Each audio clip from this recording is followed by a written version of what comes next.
आजकल बहुत सारे लोग ये कहते हैं कि अब यूनिवर्सिटी की ज़रूरत नहीं है स्टूडेंट्स को।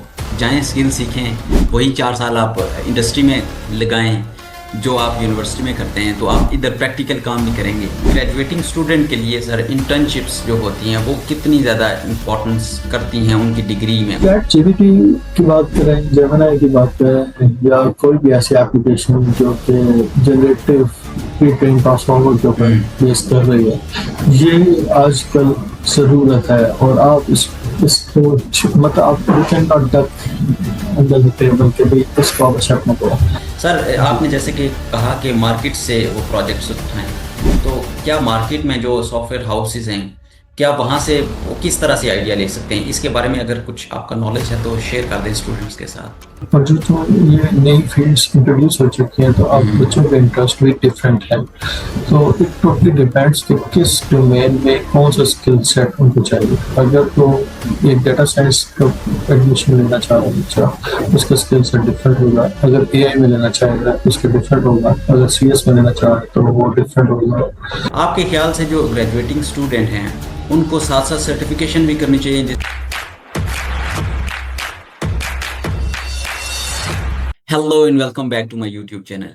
जैसा कि आप सबको पता है कि हमने एक नया सेशन स्टार्ट किया जिसमें हम डिफरेंट प्रोफेशनल्स और एक्सपर्ट के साथ पॉडकास्ट कर रहे हैं और उनसे जान रहे हैं कि उनका लाइफ एक्सपीरियंस कैसा था। और उसके साथ साथ आपको जो प्रोफेशनल आ रहे हैं, ग्रेजुएटिंग स्टूडेंट या फिर जो ग्रेजुएशन कर चुके हैं, उनको अपनी लाइफ में किस तरह से अपने स्किल्स को एनहांस करना चाहिए जो कि उनके करियर ग्रोथ को फ़ायदा दे।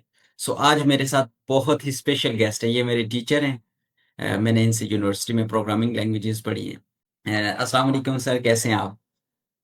वालेकुम सलाम अफ़ाल, क्या हाल है? सर उम्मीद आप खैरियत सबसे से पहले होंगे। आपका इतना ज़्यादा शुक्रिया कि आपका कीमती टाइम हम ले रहे हैं, लेकिन ये कीमती टाइम जो प्रोफेशनल है उनके लिए बहुत ज़्यादा फ़ायदेमंद साबित होगा इंशाल्लाह। Thank you so much sir.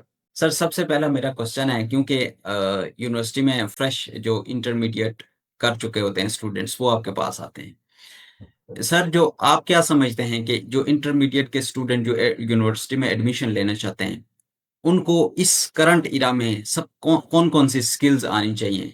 जो इंटर के जो बच्चे होते हैं नॉर्मली वो डिफरेंट बैकग्राउंड से आते हैं।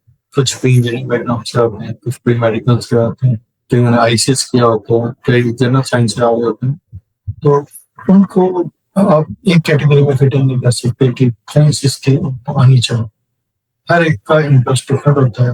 हर एक का इंटरेस्ट को देख के उसके मुताबिक उनको डिग्री की तरफ जाना चाहिए। कुछ इंजीनियरिंग बैकग्राउंड से आ रहे होते हैं तो वो इलेक्ट्रिकल इंजीनियरिंग, कंप्यूटर इंजीनियरिंग उस साइड पे चले जाते हैं। कुछ मेडिकल बैकग्राउंड के होते हैं तो वो प्री मेडिकल से मेडिकल की तरफ, उसमें भी बहुत सारे आजकल डोमेन्स आ गई हैं, सच एज एमबीबीएस के अलावा भी एमएलटी आ चुकी है, डीपीटी आ चुकी है, और इसके अलावा फार्म डी आ चुकी है। बहुत सारे उनके जो इंटरेस्ट है वो उस तरफ चले जाते हैं। जो कंप्यूटर साइंस की अगर मैं बात करूँ, जनरल साइंस के स्टूडेंट्स, उनका interest depending upon different computer science areas. अब उसमें कंप्यूटर साइंस है, सॉफ्टवेयर इंजीनियरिंग है, एआई है, डाटा साइंस है, साइबर सिक्योरिटी है। तो ये डिफरेंट एरियाज हैं, डिपेंडिंग ऑन देयर इंटरेस्ट हम उसको उस पर मैप करेंगे कि वो किधर जाना चाहिए। और जो ये नई फील्ड्स इंट्रोड्यूस हो चुकी हैं, तो अब बच्चों का इंटरेस्ट भी डिफरेंट है। तो इट टोटली डिपेंड्स कि किस डोमेन में कौन सा स्किल सेट उनको चाहिए। अगर तो एक डाटा साइंस का एडमिशन लेना चाह रहा है बच्चा, उसका स्किल सेट डिफरेंट होगा। अगर एआई में लेना चाहेगा उसका डिफरेंट होगा। अगर सीएस में लेना चाह रहा है तो वो डिफरेंट होगा। कुछ मैप भी करेंगे ओवर द डिफरेंट फील्ड्स, लेकिन बहुत सारे स्पेशलाइज्ड भी हैं। हुँ। सर इसमें ये आपके हिसाब से इस वक़्त अब अगर कोई बीएस करना चाहता है, कौन-सी ऐसी ट्रेंडिंग डिग्रीज़ हैं जो कि स्टूडेंट्स को करनी चाहिए? इसमें थोड़ा-सा अगर ओवरव्यू करें आप। अच्छा, तो ट्रेंडिंग डिग्रीज की अगर बात करते हैं तो नॉर्मली वर्ल्ड ओवर अगर हम बात करें तो data science is one of the fields जिसमें स्टूडेंट्स को आजकल होना चाहिए। दूसरी इसके साथ जो इंटीग्रेट हो रही है वो आर्टिफिशियल इंटेलिजेंस है। तो BS in AI and BS in data science they are the hot topics these days. और इंटरनेशनली भी और लोकली भी बहुत सारे इंस्टीट्यूट्स डिग्री प्रोग्राम्स ऑफर कर रहे हैं। लेकिन अगर आप ट्रेडिशनल रूट लेते हैं तो जब बीएस सीएस का और बीएस एसई है, और उसमें आप अगर स्पेशलाइज एरिया ले लेते हैं, और उसका AI as specialization of BScs ले लेते हैं, data science as specialization of BScs, तो वो भी चले। लेकिन चूंकि लोग ये बच्चे जो है आजकल के वो मॉडर्न डे डिग्रीज को ज्यादा इंटरेस्ट लेते हैं, तो BS data science, BS AI, और तीसरी जो इसमें ऐड करूंगा वो BS साइबर सिक्योरिटी। इनको अगर आप करेंगे तो ये फ्यूचर में ज्यादा आराम है। सर इसमें एक और चीज़ बहुत सारे जो दोस्त हैं और आजकल सर ये ट्रेंडिंग में चल रहा है। ये क्वेश्चन जो मैं आपसे पूछने लगा हूँ बहुत इंपॉर्टेंट क्वेश्चन है। सर आजकल बहुत सारे लोग ये कहते हैं कि अब यूनिवर्सिटी की ज़रूरत नहीं है स्टूडेंट्स को। जाएँ स्किल सीखें, वही 4 साल आप इंडस्ट्री में लगाएँ, जो आप यूनिवर्सिटी में करते हैं, तो आप इधर प्रैक्टिकल काम भी करेंगे। सर आप ऐसा प्रोफ़ेसर अभी पढ़ा रहे हैं माशाल्लाह से यूनिवर्सिटी में। तो आप इस बारे में इसको किस तरह से आप देखते हैं? ये माइंडसेट ठीक है, नहीं ठीक? यूनिवर्सिटी स्टूडेंट को जाना चाहिए या नहीं जाना चाहिए? इसके बारे में थोड़ा-सा बताएँ। अच्छा, इसमें वेरिड ओपिनियंस हैं। कुछ लोग प्रो यूनिवर्सिटी के हैं, कुछ अगेंस्ट यूनिवर्सिटी के हैं। ये दोनों पॉइंट ऑफ व्यूज हैं। मैं थोड़ा सा यूनिवर्सिटी सेटिंग में रह चुका हूँ, काफी अच्छे से सर्व कर रहा हूँ फॉर द पास्ट 2 डेकेड्स। तो मैं चला थोड़ा सा, अगर मैं कहूँ मेरा ओपिनियन इसमें बायस्ड हो सकता है कि मैं यूनिवर्सिटी की तारीफ करूँ कि भाई यूनिवर्सिटी में जाना चाहिए, और इसको बहुत सारे लोग इसको अच्छा फील नहीं करेंगे क्योंकि मैं उस बैकग्राउंड में। लेकिन मेरे ख्याल में as far as university going student अगर है भी या नहीं भी, अगर उसका स्किल सेट है और इंडस्ट्री उसको एक्सेप्ट कर रही है, तो देयर इज नो हार्म कि अगर वो यूनिवर्सिटी में जा भी रहा है या नहीं जा रहा। अगर एक बंदा शॉर्ट कोर्स करके ग्राफिक डिजाइनिंग सीखे फॉर इंस्टेंस, और प्रोफेशनली वो ग्राफिक डिजाइनिंग कर रहा है और उसको ऑर्डर्स आ रहे हैं, तो और वो काम कर रहा है और सही काम कर रहा है, तो ही और she is good to go. इसी तरह कोई बंदा नेटवर्किंग की सर्टिफिकेशंस ले लेता है, नेटवर्क सिक्योरिटी की ले लेता है, तो साइबर सिक्योरिटी का सर्टिफिकेशन लेके और उसकी बेसिस के ऊपर कोई जॉब कर रहा है, मसलन CCNA है, CCNP है, कोई इस तरह की सर्टिफिकेशंस लेके इंडस्ट्री के अंदर काम कर रहा है, तो ठीक है, उसमें कोई मुज़ाहिरा नहीं है बेशक वो यूनिवर्सिटी में जाता है नहीं जाता। लेकिन यूनिवर्सिटी जो है वो आपको सिर्फ पढ़ाने के लिए नहीं होती। यूनिवर्सिटी डिसिप्लिन सिखाने के लिए भी होती है कि आप मॉर्निंग रूटीन, आप सुबह आप जाएंगे यूनिवर्सिटी में, वहाँ से आप कुछ क्लासेस पढ़ेंगे, कुछ आप लाइब्रेरी में टाइम गुजारेंगे, कुछ इंटरेक्शन करेंगे लोगों के साथ, सोशल सर्कल भी बढ़ेगा। ये सारी चीजें एक पूरा पैकेज होता है। इससे यूनिवर्सिटी पर आप कहें कि वो सिर्फ पढ़ाई के लिए मखसूस है, तो पढ़ाई उसका टोटल गोल नहीं।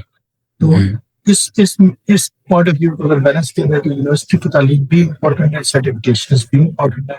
यूनिवर्सिटी में रह के भी सर्टिफिकेशंस हो सकते हैं, यूनिवर्सिटी में रहे बगैर भी हो सकते हैं। एज फार एज जो आपका स्किल सेट है वो डेवलप हो रहा है, whether it's with the university और आउटसाइड द यूनिवर्सिटी, आपके लिए वो बेहतर है। आप उसको किस तरह भी कैपिटलाइज करें, दैट इज गुड।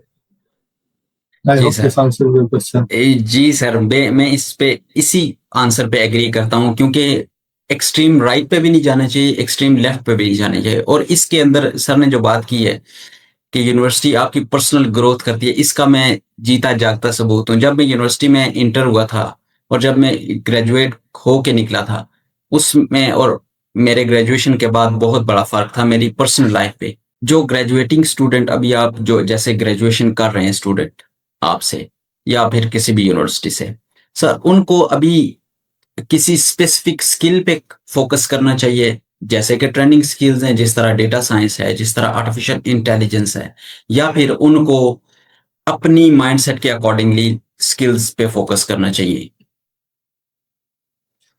नॉर्मली होता ही है कि यूनिवर्सिटी के अंदर जो बच्चा पढ़ता है वो डिग्री प्रोग्राम जो भी है उसका, आप चले कंप्यूटर साइंस की एग्जांपल ले लेते हैं, BScs का स्टूडेंट है और वो फाइनल ईयर प्रोजेक्ट कर रहा है, वो किसी इंटरेस्ट के ऊपर कर रहा होता है, किसी टॉपिक के ऊपर या किसी फील्ड के अंदर काम कर रहा होता है। फॉर इंस्टेंस कोई ऐप बना रहा है, मोबाइल एप्लीकेशन डेवलपमेंट कर रहा है, उसमें हो सकता है AI इंटीग्रेट की हो सकता है उसमें नेटवर्किंग की कोई चीज की हो सकता है कि इमेज प्रोसेसिंग की हो, वो उसके इंटरेस्ट के ऊपर हो। तो during that time he is working on a certain specific area. लेकिन ओवरऑल डिग्री प्रोग्राम्स में तो एक पूरा करिकुलम फॉलो होता है, पूरा रोड मैप फॉलो होता है, उसमें डिफरेंट कोर्सेज कवर किए जाते हैं इन ईच सेमेस्टर। तो डिग्री प्रोग्राम में तो आपको ऑन लॉन्गर बनाएगा।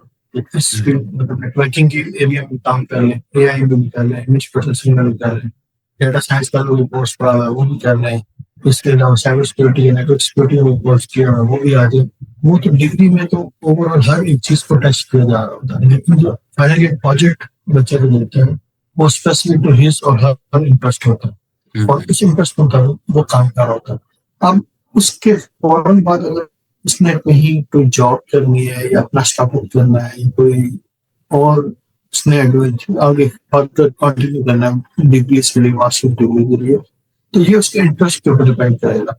अगर जॉब करनी है तो फॉर इंस्टेंस अब किस किस्म की जॉब करनी है, क्या उसने एक नेटवर्क प्लानर बनना है फॉर इंस्टेंस, तो उसको फिर नेटवर्क के अंदर सर्टिफिकेशंस भी करने पड़ सकती है, नेटवर्क के अंदर अच्छा होना चाहिए। या अगर उसने ग्राफिक डिजाइनिंग को एज ए अपना एरिया लेना है, अपना उसने टारगेट किया है मैं एक बहुत अच्छा डिजाइनर बनना, तो फिर वो फोटोशॉप हो गया, इलस्ट्रेटर हो गया या और इस तरह के एप्लीकेशन उसके अंदर हैंड्स ऑन करेगा। अगर उसने मशीन लर्निंग एक्सपर्ट बनना है, मशीन लर्निंग इंजीनियर बनना है, मशीन लर्निंग इंजीनियर के जो स्किल सेट है वो उसको अचीव करना है। अगर उसने डाटा साइंटिस्ट बनना है, डाटा क्यूरेटर बनना है, तो उसके लिए वो स्किल सेट उसका जरूर है। तो ये यूनिवर्सिटी जो आपको स्पेसिफिक टू द फील्ड कोई जॉब डिस्क्रिप्शन के मुताबिक मैप नहीं करेगी, वो आपको एक अलग कोर्स दो कोर्स पढ़ा देगी। बाकी स्टूडेंट ने खुद करना है कि उसने किस एरिया के अंदर किधर जाना है। तो उसके लिए अगर सर्टिफिकेशन कर रहा है तब भी ठीक है, अगर उसके लिए कोई स्टेप्स ले रहा है बेबी स्टेप्स वो भी ठीक है। एज फार एज ही और शी नोस कि स्टार्ट करना क्या है, वो उसी स्किल को डेवलप करो, specially starting from the final project. Exactly sir, आपने सर्टिफिकेशन की बात की। कुछ जो स्टूडेंट्स हैं वो कहते हैं यार हमें सिर्फ और सिर्फ जो अभी स्टडी मटेरियल है, क्योंकि वो भी ज्यादा हो जाता है, तो हमें सिर्फ उसी पे काम करना है।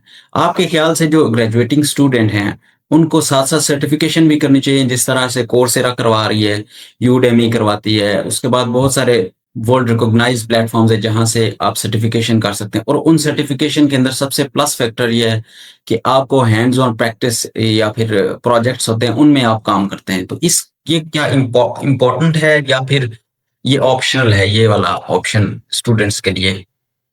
नहीं, ऑप्शनल तो नहीं है। देखिए मैं खुद अगर I am advocate of course मेरा courses especially HSC digital platform के थ्रू कोर्सेज लॉन्च किया गया, और अगर मैं गलत नहीं है तो मैं 20+ कोर्सेज मैंने खुद किए हैं कोर्सेज, और उसके अंदर मशीन लर्निंग स्पेशलाइजेशन है, डाटा साइंस के अंदर अगर बात करें तो गूगल डाटा एनालिटिक्स और Google advanced data analytics specialization की भी, और हर एक में कम से कम 3 to 7 कोर्सेज हैं जो कि क्लियर करने पड़ते हैं, और उनकी हैंड्स ऑन एक्सरसाइजेस भी होती हैं, और इसके अलावा क्विज़ेस भी होते हैं, क्वेश्चन आंसर भी होते हैं।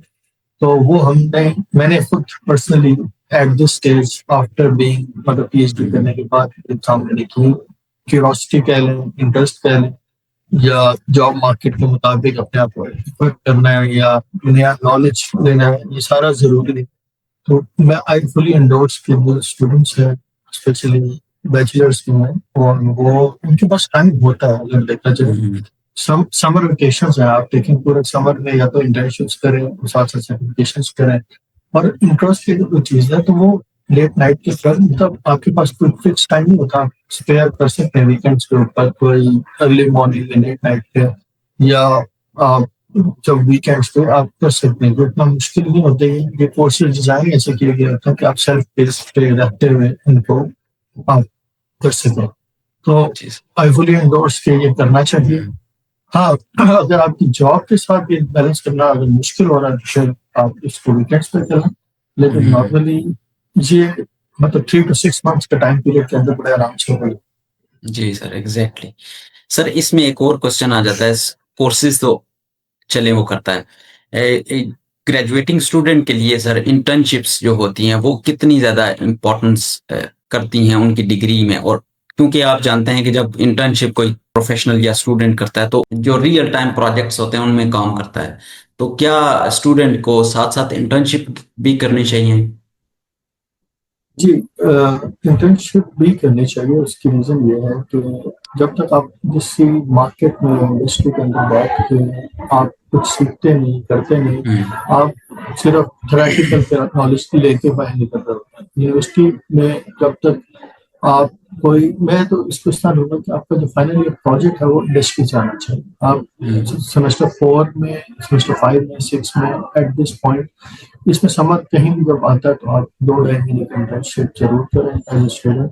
और जिस भी कंपनी के साथ आप एसोसिएटेड है वहाँ से फाइनल ईयर प्रोजेक्ट लेके अगर कोशिश करें तो वो आपको ज़्यादा फायदा देगा, इंस्टेड कि आप वही ट्रेडिशनल रूट ले रहे हैं जिसमें आप इंटर्नशिप किए बगैर आप अपनी मर्जी का फाइनल प्रोजेक्ट उठाते हैं या टीचर के इंटरेस्ट का या कहीं किसी दूसरे दोस्त वगैरह के इंटरेस्ट का फाइनल प्रोजेक्ट उठा लेते हैं एज ए स्लीपिंग पार्टनर बैठ के उसके साथ आप काम कम करते हैं और रिवॉर्ड ज़्यादा लेने के चक्कर में होते हैं। इससे बेहतर ये है कि आप समर के अंदर स्पेशली या आप जब आपने कोड का कोर्स पढ़ लिया, आपने डेटा स्ट्रक्चर्स पढ़ लिया, आपने नेटवर्क्स की बेसिक्स डेटाबेसेस पढ़ लिए, आपने इंफॉर्मेशन सिक्योरिटी पढ़ ली, ये आजकल करिकुलम में शुरू के सेमेस्टर में पढ़ा दिए जाते हैं, चौथे पांचवें सेमेस्टर से पहले पहले पढ़ चुके होते हैं। तो आप you are ready for the internship, तो आप समर में इंटर्नशिप में 5वें छठे सेमेस्टर में और 7वें सेमेस्टर में नॉर्मली FIPs ऑफर होते हैं final year projects.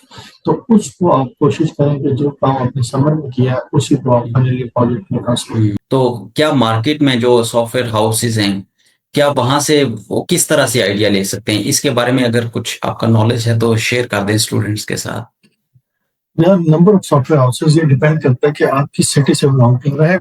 Normally Islamabad, Lahore, Karachi में बहुत सारे सॉफ्टवेयर हाउसेस अवेलेबल हैं और आप नॉर्मली यूनिवर्सिटीज के अंदर भी एक इंटर्नशिप ऑफिस होता है जिसमें स्टूडेंट्स की प्लेसमेंट्स की जाती हैं और वो मॉनिटर की जाती है। आजकल तो डिग्री प्रोग्राम्स जो नए डिग्री प्रोग्राम्स आए हैं उसमें हमने 3 क्रेडिट आवर का इंटर्नशिप भी रख दिया है। इसका काम यही है कि टीचर जो है एक एलोकेट हो जाता है इधर से एकेडमिया का और इंडस्ट्री से एक बंदा एलोकेट हो जाता है और वो प्रोग्रेस जो है स्टूडेंट की वो देखी जा रही होती है। जिस भी कंपनी में आपकी प्लेसमेंट है वहां से आपकी प्रोग्रेस आ रही होती है कि इस हफ्ते में ये किया या इस 15 दिनों में ये किया और अगले महीने में ये करने जा रहे हैं। तो आप रिस्पेक्टिव के कौन सी कंपनी में आप काम कर रहे हैं और उसके किस डोमेन के अंदर क्या काम कर रहे हैं। मसलन कई जगह पे IT सपोर्ट चाहिए, कई जगह पे वेब डेवलपमेंट में चाहिए, कई जगह पे उनका कोई मॉड्यूल है उसमें आप कंट्रीब्यूट कर रहे हैं, कई जगह सिक्योरिटी का कोई मॉड्यूल है, कई जगह कोई डाटा एनालिसिस कर रहे हैं। तो रिस्पेक्टिव आप किस डोमेन में क्या काम कर रहे हैं आपको कोई ना कोई प्रोजेक्ट उधर से आसानी मिल सकती। नहीं तो आप अपना आइडिया पोस्ट कर लें उस कंपनी को जिसकी जरूरत है। आप जब 1-2 हफ्ते 4 हफ्ते काम करते हैं तो आपको प्रॉब्लम उधर से मिल जाती है जिसपे need to work. Real time projects या real life projects at the sudden आपको इंटर्नशिप में उसका शायद प्लेसमेंट वो ना कर पाए एट दिस स्टेज कि आपका स्किल सेट उसमें डेवलप नहीं हुआ, लेकिन विद पैसेज ऑफ टाइम अगर आप 1-2 महीने इस कंपनी के साथ गुजारते हैं तो you will break some problem जो कि उनके लिए सॉल्व करके जब आते हैं तो वो आपको अकोमोडेट कर सकेंगे फॉर फुल टाइम पोजीशन। तो अगर इस टाइम सेटिंग हो जाए तो ज्यादा बेनिफिशियल है और both for the university as well as that company जिधर आप प्लेसमेंट टू।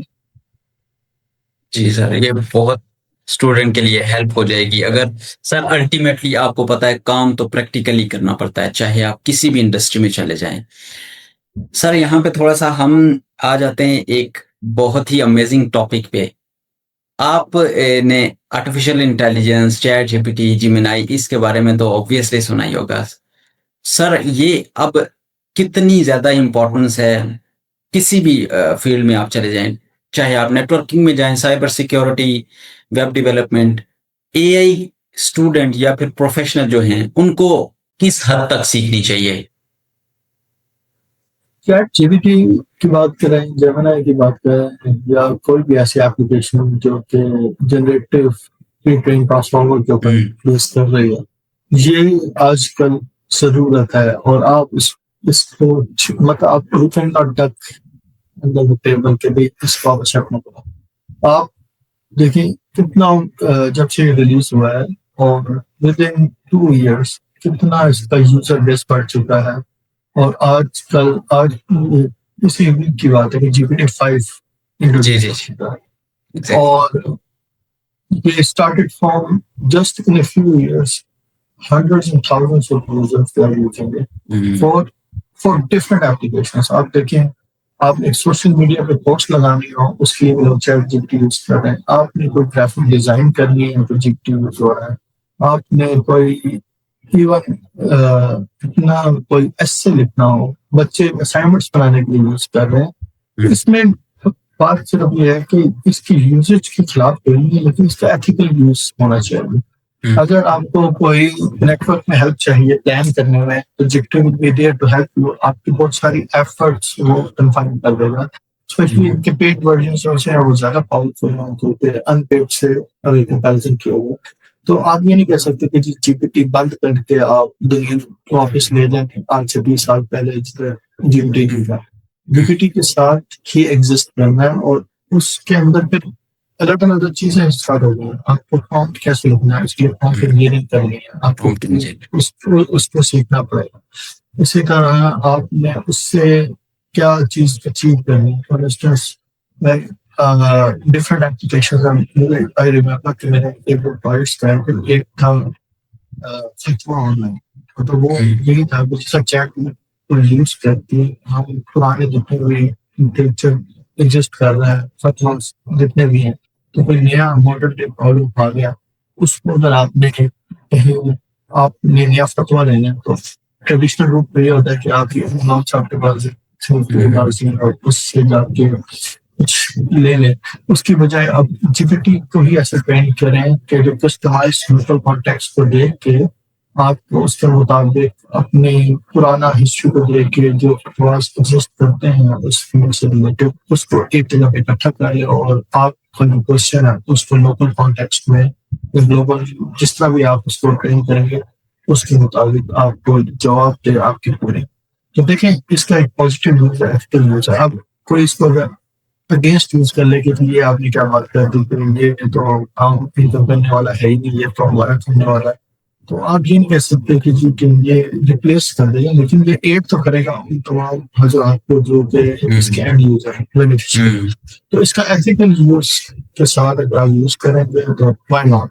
मेरे नजदीक तो एक अच्छी चीज है और आई एनकरेज स्टूडेंट्स के इसको यूज करें और अपने रिसर्च में यूज करें, डेवलपमेंट में यूज करें, राइटिंग में यूज करें, तो आप प्रूफ रीडिंग में यूज करें और इससे आइडियाज लें। और बहुत सारे लोग कर रहे हैं और डिफरेंट एप्लीकेशन भी जो बन रही हैं जीपीटी बेस पे बहुत जल्दी टर्न अराउंड टाइम के साथ बन। तो एक दुनिया इसको अडॉप्ट कर रही है, तो आप बिल्कुल बिहाइंड द सीन बैठ के कहेंगे हम इसको नहीं लेके चलते, तो फिर इग्नोरेंस है, इग्नोरेंस के अंदर आप नहीं रह सकते।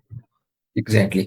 सर यहाँ पे एक क्वेश्चन आ जाता है, चैट जीपीटी यूज़ तो करनी चाहिए, लेकिन अगर लेट्स सपोज़ स्टूडेंट कोई यूज़ करता है सर, अगर उसने कोई कोड जनरेट करवाया है, तो जस्ट वो क्योंकि वो अभी कुछ काम कर रहा होगा, तो ये नहीं देखेगा कि मुझे इसे सीखना है, वो जस्ट कॉपी करेगा, पेस्ट करेगा। क्या ये लिमिटेशन नहीं होनी चाहिए कि स्टूडेंट्स को कितनी हद तक चैट जीपीटी यूज़ करनी चाहिए या कितनी हद तक नहीं करनी चाहिए? इसके बारे में थोड़ा-सा ओवरव्यू दे दें। देखिए, लर्निंग जो है ना वो तो डिपेंड करता है कि आप सीखना भी चाहते हैं कि नहीं सीखना चाहते। अगर हुँ, तो मैंने आपको पहले ये बताया कि अगर आप चैट जीपीटी का एथिकल यूज करेंगे तो वो तो आई एम इन फेवर। अगर आप हुँ, असाइनमेंट के आंसर्स निकालने के लिए, क्विज़ेस के आंसर्स निकालने के लिए या कोई प्रॉब्लम आपको दी गई या उसको उसमें पेस्ट करें और आंसर लेके आप वर्ड टाइप को पेस्ट कर दें और पकड़ा दें ये असाइनमेंट तैयार होगी, तो उससे लर्निंग नहीं होगी। लेकिन वो तो स्टूडेंट को फिर मतलब इसके साथ टीचर्स का लोड बढ़ गया कि उन्होंने प्रॉब्लम ही ऐसे चूज करनी है जो कि as it is ChatGPT पे उस तरह अवेलेबल ना हो, जो कि बहुत कम चांसेस है। रीजन इसके लिए है कि वो प्रॉब्लम जिसमें सिंथेसिस है, जिसमें आपका क्रिटिकल थिंकिंग इन्वॉल्व है, वहां पे जाके चैट जीपीटी अच्छा उस तरह परफॉर्म नहीं कर पाता। तो ना सिर्फ ये चैलेंजिंग है स्टूडेंट्स के लिए, उनके टीचर्स के लिए भी, तो वो ऐसे प्रॉब्लम्स पोज करेंगे कि जीपीटी उसको एज इट इज वो आंसर ना ला कर उसको भी उनको जरा सोचने में मजबूर करे कि कोई काम करना। तो स्टूडेंट्स को जहाँ जीपीटी अवेलेबल है या इस तरह की एप्लीकेशन अवेलेबल है, वहाँ पे इंकरेज क्रिटिकल थिंकिंग की जरूरत है। वहाँ पे उनको गाइडेंस की जरूरत है कि देखें ये आंसर्स आ रहे हैं, ये लाजमी 100% करेक्ट, क्योंकि आपने अक्सर देखा होगा जितने जनरेटेड आंसर होते हैं वो खुद भी लिखता है नीचे पे ये based on the train data है और ये 100% करेक्ट होना लाजमी नहीं है। तो स्टूडेंट्स की क्रिटिकल थिंकिंग, स्टूडेंट्स की अवेयरनेस, स्टूडेंट्स को लर्न करना है अपार्ट फ्रॉम जीबीटी। ये नहीं कि सिर्फ जीबीटी के ऊपर ही टोटली डिपेंडेंट हो। जीबीटी को एज ए टूल यूज करें, एज ए हेल्प यूज करें, बजाय इसके कि उसको ही एज इट इज हम कॉपी करें। तो ये स्टूडेंट्स को एडवाइस आप बिल्कुल स्टूडेंट्स को नहीं कि आप एथिकल यूज की तरफ आए कि देखो या इससे जो भी जेमिनी हो गया है, जो भी एप्लीकेशंस बने जीपीटी में, तो उसका एथिकल यूज और लेकिन उसके साथ बहुत सारे नेगेटिव एस्पेक्ट्स भी हैं जिससे लर्निंग मैकेनिज्म जो सी है वो अफेक्ट होती है उसकी तरफ। तो उस वजह से जी sir thank you so much. आज का सेशन बहुत हेल्पफुल था और हेल्दी भी था। उन स्टूडेंट्स के लिए बहुत हेल्पफुल होगा जो कि अभी यूनिवर्सिटी में एडमिशन लेना चाहते हैं या फिर अभी यूनिवर्सिटी के ग्रेजुएटिंग स्टूडेंट हैं, और इसके साथ साथ किस तरह से एआई इस वक्त ग्रैब कर रही है तमाम इंडस्ट्रीज में। सर कोई फाइनल नोट्स अगर आप किसी स्टूडेंट या फिर जो अपना करियर को इन्हांस करना चाहता है उनके लिए अगर कोई आपके पास एक नोट हो तो वो आप काइंडली शेयर कर दें। चलें, thank you for this session. एक छोटी सी बात फॉर द कंक्लूडिंग नोट कि जो हार्ड वर्क जो है ना वो टैलेंट को बीट कर जाता है। अगर टैलेंट काम नहीं करता तो स्टूडेंट्स को ठीक है, जहाँ डिफरेंट रिसोर्सेज अवेलेबल हैं, जहाँ सब कुछ आजकल दुनिया में अवेलेबल है, वहाँ पे हार्ड वर्क की अहमियत अपनी जगह है। तो स्टूडेंट्स एक माइंड सेट ही होना चाहिए क्योंकि जो भी काम करना है उसके लिए रिसोर्सेज भी अवेलेबल होंगे, उसके लिए टीचर्स भी होंगे, मेंटर्स भी होंगे, लेकिन by the end of the day student has to do it by himself. It was very nice talking to you. Inshallah, we'll talk in future. Thank you so much for the session sir. एक session इंशाल्लाह हम एक आपके साथ और करेंगे जो कि इसी तरह का हेल्पफुल होगा। Nice talking to you. आज के लिए इतना ही, मिलते हैं नेक्स्ट अमेजिंग वीडियो में। Till then keep learning, keep shining, good bye.